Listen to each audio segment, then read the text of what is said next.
دیگه که انشالله خدمت‌های دیگه‌تان با مردم برضایت و دوست دارم برسم.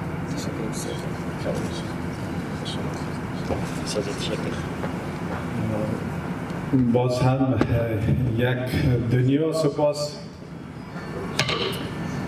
از بزرگایی که کوچک نوازی کردن، بخصوص از جوانایی که واقعا از ابتدا تا به حال در کنار ما هستند که قسم حاجی صاحب قدرت الله که واقعا ما برشان افتخار میکنم، یک جوان بسیار پرکار، با انرژی، با اخلاص، صادق، و از تمام دیگر برادرایی که با ما همکار بودند.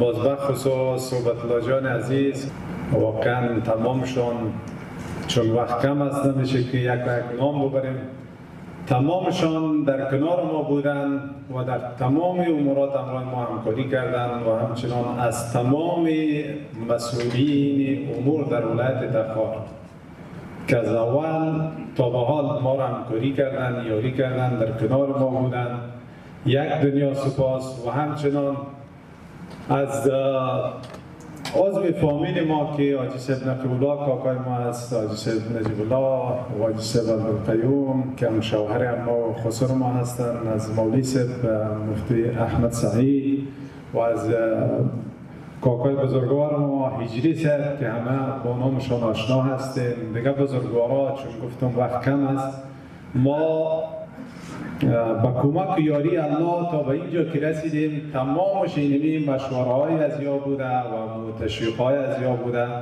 که ما بسیار انرژی گرفتیم تا به اینجا رسیدیم و انشالله امید داریم روزی باشه کارهای از این بیشتر و خوبتر بکنیم.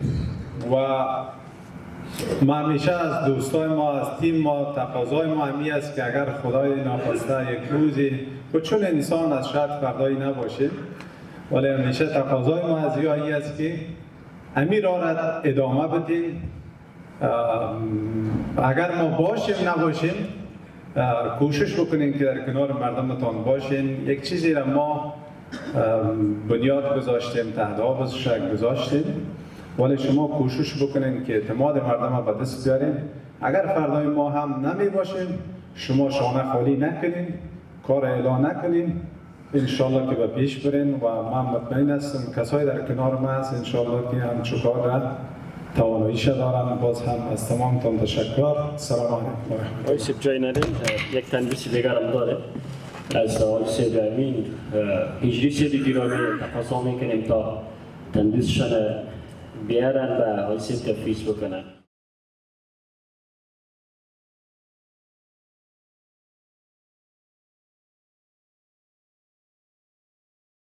عزیز بزرگوار، خداوند دائم هم سرتان بلند باشه و افتخار و نام نیک و همه دوستایی که اینجا هستن هم به افتخار شریک باشن.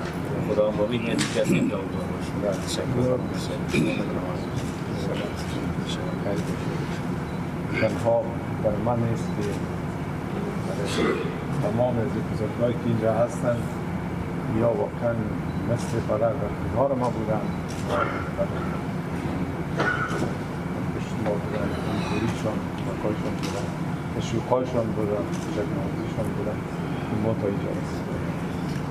همه از یا در این شریک هستن و این تنها افتخار برای من نیست که برای همه از یا هست و برای ما فکر میکنیم این برای تمام مردم افغانستان بخصوص به مردم ولایت تخار.